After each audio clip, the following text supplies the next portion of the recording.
Alright, so we've got Tyvar ready to go for tomorrow. Tyvar the bellicose, Tyvar the belligerent. But he's ready insofar as it's one commander and non-unit cards. There's still a few more changes I want to make before he's ready to go for tomorrow. And to make those changes, I have to go to Saskia. Saskia is my token, so let me give you some background. I've got two decks where I'm not doing what the commander tells you to do. Saskia, she says, pick somebody, smash somebody else, and you get 2 for 1. Fucking do it. What is she in actuality? A token deck that uses Perforos and Impact Tremors to kill people. And I've got Corvald. What does he say you should do? Sacrifice shit and hurt people. What am I doing with him? Smashing with big creatures. So basically Saskia is doing what Corvald should be doing, and Corvald is doing what Saskia should be doing. But they're effective. They're highly effective at it, so why the fuck not? Anyway, what I'm going to do to Saskia is I'm going to modify her mana base. I'm not taking that out. I don't think Tyvar really needs it. She does. Oh yeah, she does. Where the hell is it?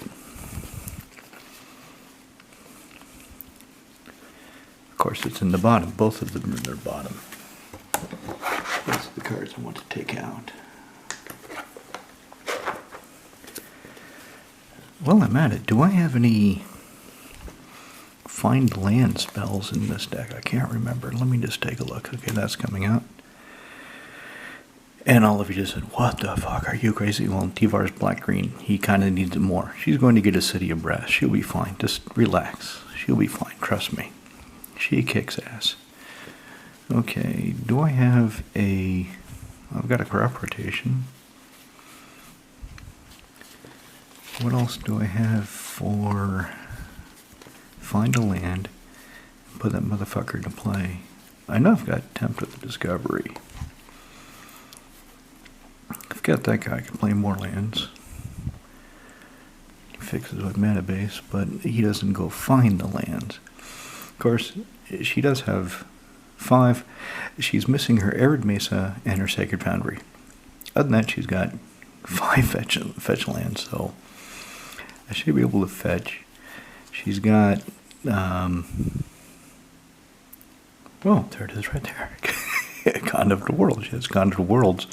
So I can play the fetch lands out of my graveyard and keep fetching. Okay, so one card was there. The other card I missed. Where's the other card? That is really not doing what I wanted to do. It's not as effective as I thought. I'll explain it in just a minute. Let me just... Okay, so she does have a Nature's Lore, which means she probably has a 3 visits as well. So that's good. That's 2 that go for... And there's Perforos. Oh, and Kikend. Oh, she's fucking fun in this deck. Oh, she's fantastic. 1 green, red, white for a 3/3 Kitty Cat Bard. Druid. When she comes to play, I get a 1/1 token. At the beginning of each player's combat in each player's turn. It's kind of hard to read with that watermark. I may tap 2 and tap creatures I control. If I do, target creature that player controls gets +2/+2 and trample till end of turn. Go that creature. I was having a lot of fun with her, and then Long Pete, he decided I'm having too much fun, and he swords to Plowshander because, you know, he's an asshole like that sometimes. Long Pete, what are you going to do? There was another card I was thinking of putting in to... Oh. So I've got this new card that... The Molten Gatekeeper. It costs the same. When a creature comes to play, it does 1 point of damage. But this goes a creature, gives it +2/+2, and every time it attacks, I create a treasure token. So I'm going to keep that. If it doesn't work, then I'm going to replace it with that Molten Gatekeeper. Anyway, let's get to the business at hand. Right now, Saskia has 38 lands. One of them, the guy's cradle, does nothing unless I have creatures, but I should have creatures pretty quickly. Another one, Cabal Coffers, does nothing unless I have swamps, which really only counts if I have Urborg in play, Urborg Tomb of Yawgmoth, and I'm taking a swamp out, so I'm making it less effective, but anyway, that's what Tantric Discovery is for. Alright, so this thing looks beautiful on paper. 2 tap, sack a token, draw a card. So if I've got a token, 2 mana, kicking around, I can sacrifice, draw a card.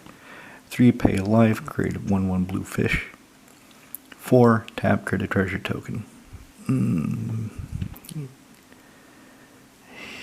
That's kind of expensive. So anyway, I'm taking her down to 37 lands. She's having a problem with card draw. And yes, I am taking out a card that, in theory, has very little opportunity cost, other than it's a land that produces colorless, not color. That's the opportunity cost. Other than that, I just have to spend 2, sack a token, draw a card. Or I can put this homeless Sylvan Library into Saskia, 1 in a green. During my draw step, draw 2 additional cards. Choose to keep 1, 2, or 3 of them. And if I keep 2 or 3, I pay 4 life for each one I keep. And this deck can gain life pretty good. Saskia can gain life pretty good. So I'm going to put Sylvan Library into Saskia over that Fountain Port. And since I'm already putting in an enchantment that can hurt me real bad, let's keep the pain going. Let's be masochistic about this. Let's give her a City of Brass. She does have a reflecting pool, so that does mitigate it some. Man, this card, it's not in bad condition, but it's been played. I mean, 5th edition, City of Brass. Cities always get played. Alright, so that's the changes to... There's some dust in there. Is that on the sleeve? I don't know. Fuck it. You don't have time for this shit. I don't have time for this shit. Max the cat doesn't have time for this shit. So, there we go. Out Bayou, out Fountain Port, in City of Brass, in Sylvan Library. Saskia is 100% complete again. There's another change I want to make. And for this deck, I don't know what I'm going to replace. I don't know what the replacement is going to be. I haven't thought that far ahead. I just realized where this card is. Horobi has the card. I realized I'm going to want it for him. So Horobi is big black. He does big black bastards is what he plays. He doesn't come down until the conditions are right. It's an auspicious time, and he can kill shit. So anyway, let me see if I can find the card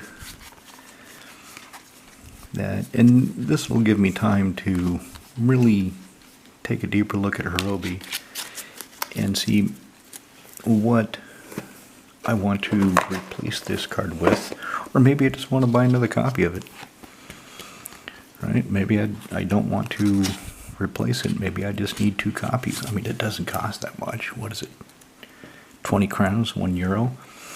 Thrilling Encore, 4 and a black. Instantly put onto the battlefield under your control all the creature cards that died.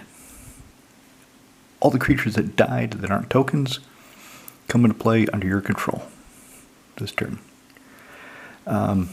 It's elves. They're going to fucking get killed right and left. So, with Horobi, give me your feedback.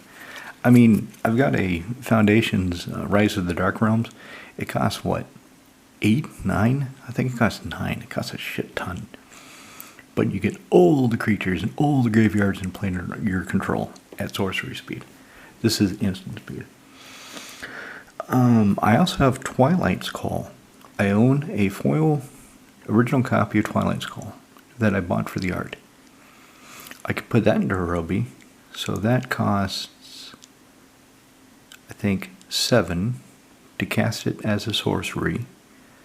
Everybody returns all creatures in their graveyards to play, and for 2 more, you can cast it as an instant. So for 9 mana, I could instantly return all creatures from all graveyards to play in Horobi if I put that in there.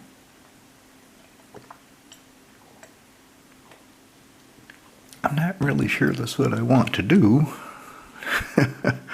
Unless I manage to exile a couple dudes' graveyards. But it's a possible land play. Anyway, let's get on with it. So, Tyvar. To remind you, Tyvar, not only is he bellicose and belligerent, so 2 black-green for a 5/4 elf warrior. That's pretty good stats for the mana cost. Whenever 1 or more elves I control attack, and he's an elf, and he counts himself in this, they gain Death Touch until end of turn. Each creature you control has, whenever a mana ability this motherfucker resolves, put a number of +1/+1 encounters on it equal to the amount of mana this son of a bitch produced. Only once per turn. But still, if I've got 6 elves, and I tap Priest of Titania for 6, she becomes a 7/7. That sounds pretty good. So this is a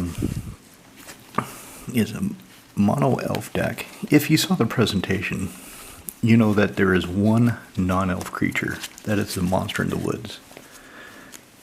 As we know from the stories, the woods always have a monster in them somewhere.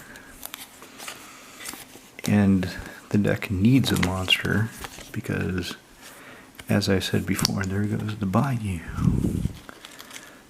Born on the bayou.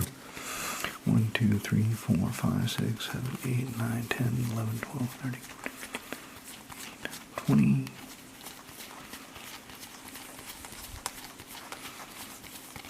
I'm running 36 lands, but I've got so many mana elves, I think I can get away with that. Some other additions to the deck since you last saw it. So I got the Necroblossom Snarl in. Yeah, there's a lot of dust on these sleeves. It's pissing me off. Got the Temple of Malady in. Yeah, I think I've got an original foil somewhere, but I'm not sure where. I decided I would go with the M21 because it's different. I took this away from Azami for the time being. Next month, I'll get the blue one. So the blue full art, the winter version for Azami because it's a blue deck. And visually that will fit the deck better. This one is green, so it visually fits the deck, this deck better. Other than that, okay, so 36 lands. And actually there was one more change I wanted to make. Stand by. Alright, we're back again. Okay, so I pulled the card out. I'll show it to you when I come across what I'm going to take out. So let's look at the creatures. Remember what I said about the monster in the woods? Here is the monster in the woods. I wanted it to be 100% elves. I am cheating. I am cheating with this guy and the Realm Walker because they're shapeshifters, but they're still elves. I mean, this guy, if I have 2 lords in play, he's a 6/6. I spend 4, he becomes a 12/12. I spend 8, and that's not hard to do if the elves get going. If I spend 8, he's a 24/24 with protection from black. Bang! And whenever I cast a green permanent spell, I put a +1/+1 encounter on each creature I control. And there's her. Creatures you control with the +1/+1 counters have trample. If I can put a counter on him and make him a 24/24 trample, well, he'd be a 5/5 with no lords. If I put a counter on him, then be a 10/10, then be a 20/20. But 20/20 trample, protection from black, yeah, that's going to leave a mark. So anyway, this is the monster in the woods. Defiler Vigor. He was just too good to ignore. I didn't want to put any non-elves in the deck, but 3 green for a 6/6 trampler. Okay, already that's good, but not good enough for the deck. But this, as an additional, my green mana symbols, if he's in play, become Phyrexian mana symbols, so I can pay life instead of the green, so I can get my elves down faster. Whenever I cast those elves, my creatures get bigger. Fuck. And if there wasn't a monster in the woods, you know, the elves would just sit around smoking weed all day. Hope none of you saw the video a couple days ago, or you know what I'm going to do. Like this guy. Tell me he doesn't smoke weed all day. He sits around singing, I was going to answer Ladrame's call, but then I got high. I was going to stand my watch on the palisade wall, but then I got high. And now Grevin's kicking our ass, and I know why. Why, man, why? 'Cause I got high, 'cause I got high, 'cause I got high. And that's what he'd do if there wasn't a fucking monster in the woods today to worry about. And this kind of pains me too.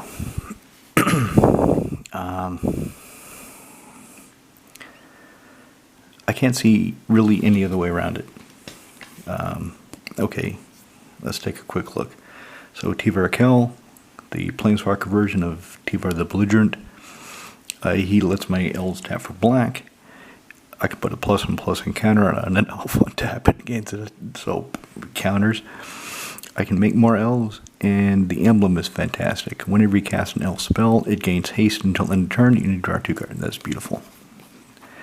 She's in here to help filter my library. Look at the top 4 cards of your library. You can show everybody a creature or land, put it in your hand, and the rest on the bottom in random order. Mainly she's here for the Broken Wings, destroying an artifact, enchantment, or creature with flying. Her emblem is likewise wonderful. Creatures you control get +2/+2, vigilance, trample, and indestructible. Nice. She draws me cards. She's staying. She's kind of key to the whole motherfuckers with +1/+1 counters that trample. He can get big and beefy really fast. When she attacks, everybody else untaps. I can reuse my. She gives them all pseudo vigilance and resets my mana elves because she doesn't care what they tapped for. She doesn't say untap each other creature that attacked this turn. None of that shit. No, she fucking untap all the elves. We already talked about him. Elves you control have when this creature becomes tapped during your turn. Untap it and put a +1/+1 counter on it.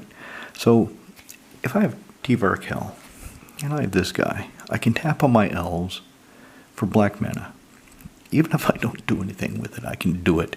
They all get counters, and then they untap. And then when I attack, she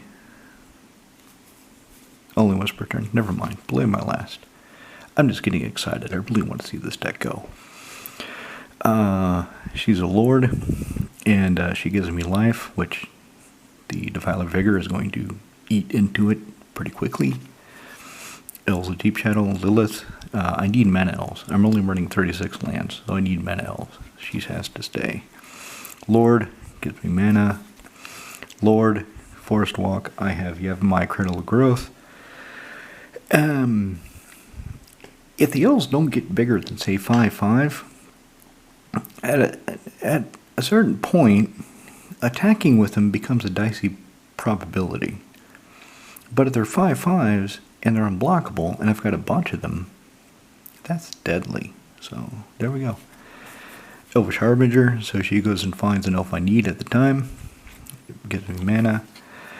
I just really want to see if she works. So, 1 and a green for a 1/1 elf.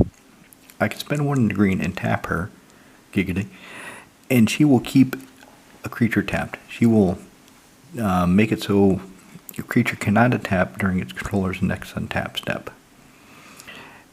And once the effect goes off, if I have Dionysus, she would untap and get a plus, and let me read that bastard again. I just got him. Tap, yeah, she would get a +1/+1 encounter and a tap. So I can do it again. I get to hit 2 creatures on the same turn. So I really want to see how she works. Mana Elf, like I said, I need them. I've got some artifacts in here, and I'm pretty sure people are going to blow them up. I need somebody to bring them back. She comes to play, draws a card. Maybe I don't need that. Let's think about her. War Master, he slowly increases the size of my army, and I can dump mana into him, and he makes everybody else bigger. Oh, all elves. He gets bigger too. And Death Touch. Which is kind of what this guy does, but what the fuck? +2/+2. Just pump the mana. Yeah, life. Azuri, Renegade Leader. So if I don't get the War Leader, maybe I'll get him. I mean, he costs a bit less. The elves get +3/+3 instead of +2/+2 and trample. It's nice to have duplication of similar effects in case you don't draw one. And he can regenerate another target elf. Heart Warden, Mana Elf, sack him, draw a card if I need to. Heritage Druid, so long as I have 2 other elves, she's essentially a Mana Elf. And I love the art, I really do. It's fantastic. She makes my army bigger in 2 ways. She pumps the team and recruits for the team. So she has to stay. Kesa, I thought about taking out Kesa, because she costs 5, but she does pump everybody except for her. So she makes all my other green creatures bigger, including the Defiler of Vigor. It would be a 7/7 if she's in play. I'm going to look at those 2. Leaf Crown Visionary pumps the team and taxes me, but every time I tax myself, I get to draw a card. Mana Elf has to stay. Nothing in this deck flies. Nothing. Not a goddamn thing. I've got a lot of things in the reach, so I kind of need to keep them. Otherwise, flyers are just going to eat me. I'm going to be attacked by giant 7/7 mosquitoes. Fuck that. Plus, when I play Elf Spell, I need to chain them together. I mean, 2 damage to creatures flying. It's not going to be sufficient to kill most of anything. I'm going to need to cast like 3 elves. At least 2 to kill Sidar Jabari, because his toughness is 3 natively. That actually belongs in enchantments. Got mixed up. Marwyn.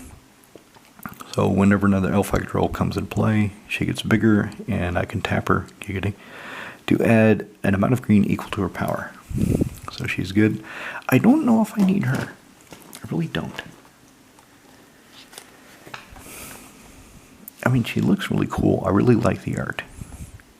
I like Case's art too. 1 in the green for a 1/2 elf scout. Whenever she or another elf I control dies, I may pay 1 and 1 life if I do draw a card. So I need the mana available. I don't know, I'll leave her in just to see if she works. Nomade Shepherd. Tap 4 and tap creatures you control, blow up an artifact or enchantment. It's an elf deck. I'm going to have lots of creatures unless something goes wrong. So she stays. Poison Tip Archer. Reaching Death Toucher. Whenever another creature dies, each opponent loses 1 life. Probably kind of useful. Priest of Titania. Yeah, taps for 1 mana for every elf in play. Even my opponent's elves. Maybe I don't need her. Bounce a force back to my hand. Untap target creature. Only once per turn. Allows me to use a mana elf again. She comes down early. See, decisions are starting to get painful now. Realm Walker. 200 green for 2/3 everything. When it comes to play, choose a creature type. What do you think? Elf? Probably elf. I can look at the top card of my library whenever I goddamn well feel like it. As long as he's in play. Anytime. If I just get bored, I can look at the top of my library. I can cast creature spells as the chosen type for the top of my library. Nice. So he clears out, pumps more elves into play. She comes into play, destroys an artifact or enchantment. That's pretty good from what I understand. One green, one black, green, 3/2. When she comes into play, target opponent loses life equal to the number of elves I control. Given that I do not have a learn in this deck, and I either have to cast her, on my turn, or if Yiva is out, then I can flash her into play. Alluring makes her a lot better because you can just cast her for free at instant speed. But anyway, I'll keep her in. Taunting Elf. So if I'm making a big attack and my elves do not have Forest Walk, or if they do and I'm attacking somebody that doesn't have a forest, I've got a decoy. He'll run out there after he's taken some bong hits and screaming, "'Cause I got high!" at the top of his lungs, and everybody would go after him, and the rest of the team would go through and beat the shit out of their master, the wizard that summoned them. Sacrifice this guy, blow up an artifact or enchantment. I want to get a Volrath Stronghold for this deck, but I'll wait until next month. And I'm going to play it without one initially because I haven't done that for a long time. I haven't played a creature-based deck with black in it without a stronghold for a long time, and I want to see how much I miss having it. I want to test the waters, so no stronghold for the time being. She gives me life for every elf on the battlefield, even ones I don't control. This guy, I don't know if I need him. I really don't. So, he, Flash Reach. Whenever non-human, basically whenever any creature in my deck, oh no. No, the fucking changelings, if I play a changeling, he's not going to care because it's a human. It's everything. Ah, shit. Well, that's only 2 out of 40 cards, so might be fine. Anyway, he is a 2/2 flashy reacher, and whenever another non-human comes into play under my control, I can pay X, and if I do, he gets X plus and plus encounters. He gets bigger. This guy, add mana of any one color to your mana pool, where X is the number of elves in play. Goes and finds a forest. She gives all my elves, all my green creature cards, flash. And she's flashy too. She's a flasher. So what I thought I would do is take out Kesa, because Kesa costs 5. Thrilling Encore costs 5. And I realized I'm not doing much with the black half of the color selection. I'm not taking advantage of what black offers me, which is recursion, recourse to death, and that sort of thing.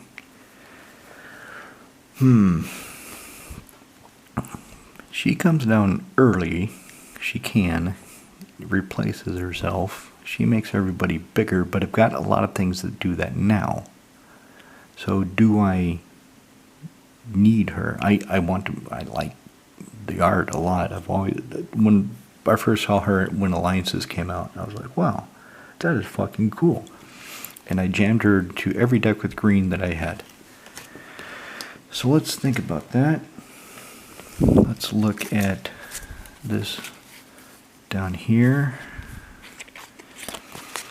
Okay, maybe I don't need the Exsanguinate. I'm thinking, as an emergency escape clause, if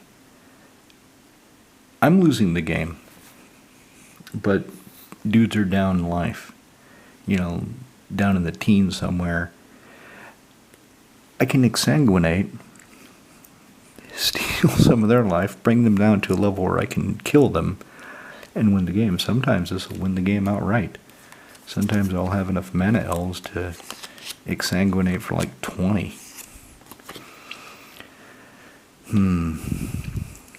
Recourse to death. I just, that is what I said. Green Sun Zenith.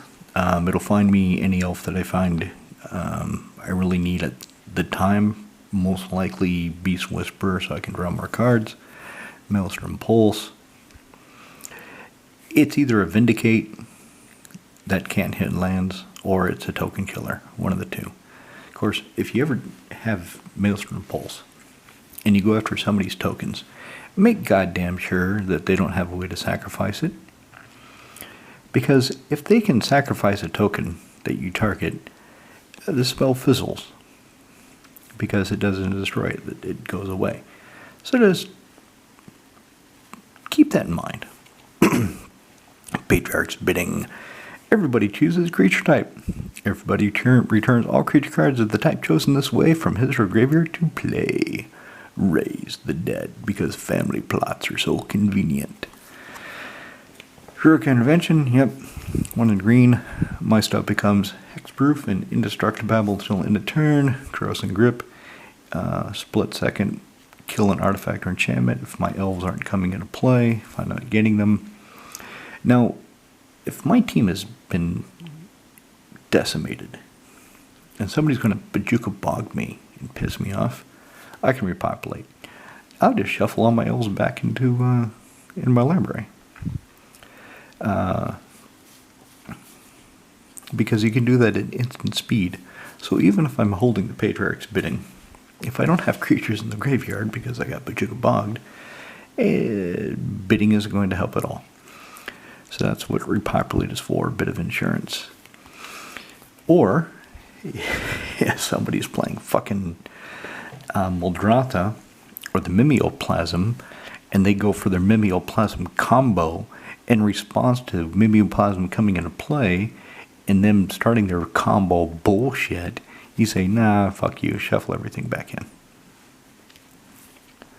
And Mimeoplasm dies because it'll be a 0/0. Urborg Justice. So, if my team has been wiped out, I've had significant losses. Black, instantly. Target opponent chooses and buries a number of creatures he or she controls equal to the number of creatures put in your graveyard from play this turn. So far this turn. I love that so far this turn. It's basically an instant Grave Pact. Wrap and Vigor. So it won't save my team from Wrath of God, Damnation, Toxic Deluge, fucking Farewell. I fucking hate that card. Shitty card. But it will save them from Starstorm, blocking massive creatures that I have to block or else I lose, Blasphemous Act, Day of Judgment. There's a lot of things that will save them from, so let's give it a go. Banner of Kinship.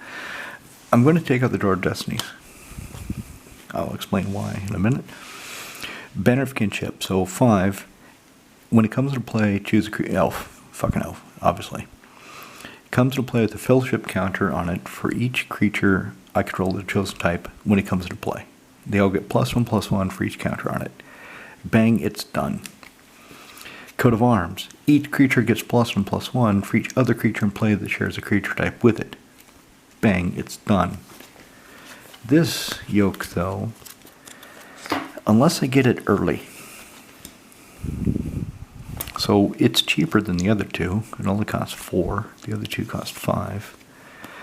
But this, if I don't get it early, then it doesn't help as much. So it comes into play. Choose elf. I start playing elves, and it starts getting charge counters. It starts building up.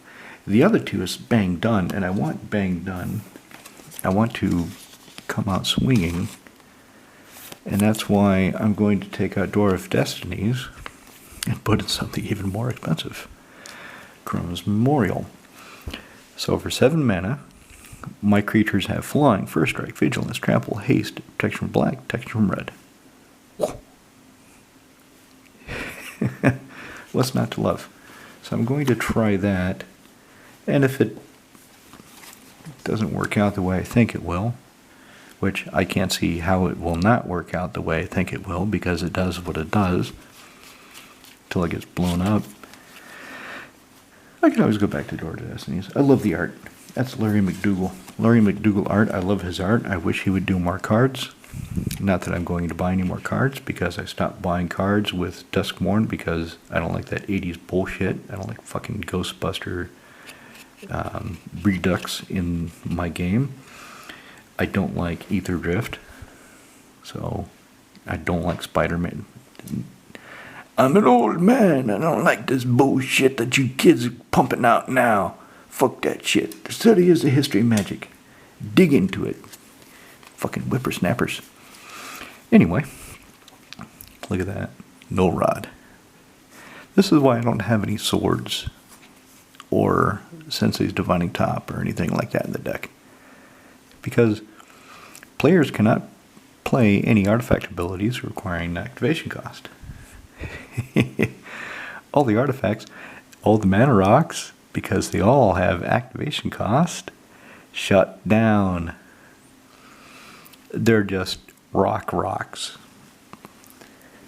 Really happy I got that for this deck. Yeah. Vanquisher's Banner, 5, comes into play, elf. My elves get +1/+1. Whenever I cast an elf creature spell, I draw a card. Attrition. So something I could do is try for a kill over here. My elves tap for black. If somebody's going to farewell, if somebody's going to do that bullshit, the elves that do not have summoning sickness, I can tap them all for 1 black, sacrifice all of them, and even though farewell is going to exile the creatures, my creatures will go to the graveyard. Or what I'll do is the elves that I'm tapping for black and sacrificing, they can destroy target non-black creature, which would be the elves that have summoning sickness.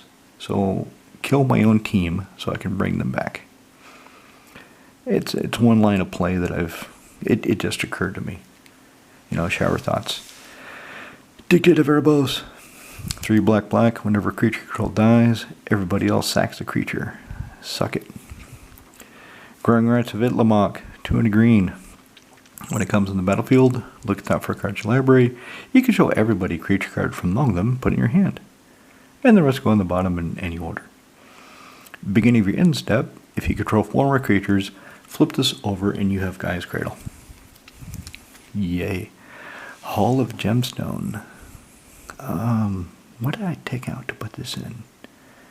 I can't remember. Hall of Gemstone. 1 green, enchant the world. During every player's upkeep, they choose a color. Until end of turn, each mana producing land produces mana of the chosen color instead of its normal color. So, even if you choose, let's say you're playing Esper, and you choose black, but you really need 1 white, and you draw your Hallowed Fountain, and you play it, and you take 2 damage. It still only produces black, because until end of turn, every mana producing land produces mana that chose. So you will not get that color out of your lands. And if I've got a fucking null rod, you're not getting that color out of your mana rocks either. But my mana producing elves, if they can produce black, can still produce black. Because more often than not, I'm going to pick green. I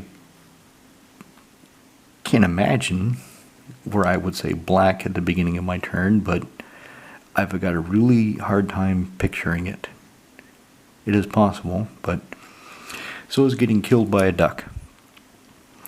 Your odds of getting killed by a duck are low, but they are never 0. Prowess of the Fair, 1 and a black. Whenever another non-token elf is put into your graveyard from play, you may put a 1/1 green elf warrior creature token to play. You start killing my dudes, they just keep coming back. And this, Spider Soak Armor. Maybe with all the reaching creatures I have, I don't need this. But I do have a foil one. I do love the art on this. I love the way it looks. It's so beautiful. This dark green, this foil dark green. They only foiled the border back then, so the mana symbol is, or the set symbol is foil, the star, but the art isn't foiled. They didn't start doing that until later. Let me see if I can get a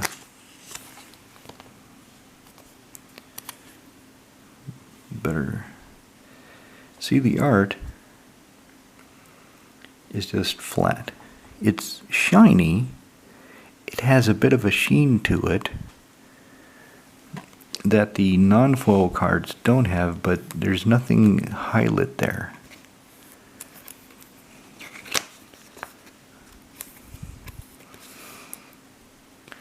But the white, the light colors in the middle with the dark, it's just really satisfying to look at. I just really enjoy this card. And I think it's useful in this deck. 2 and a green, my creatures get +0, +1, makes them a bit tougher, and gives them more reach. And since I have no flying creatures in this damn thing, I kind of need some way to stop those flyers from smacking me. So, Thrilling Encore, my idea is, if somebody's going to wipe out my team, I want to have the possibility of instantly recovering. And this will do it.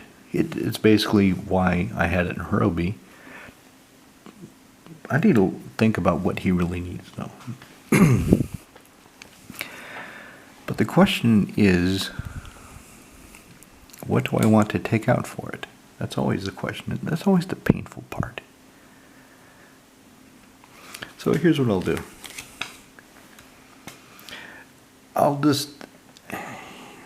So don't take up any more of your time, because we're already hitting like an hour on this. I'll think about it, but know that the Thrilling Encore is going in and something is coming out. It might not be any of these cards. Something won't be land. I'm at 36 land, and going below that is a bad idea.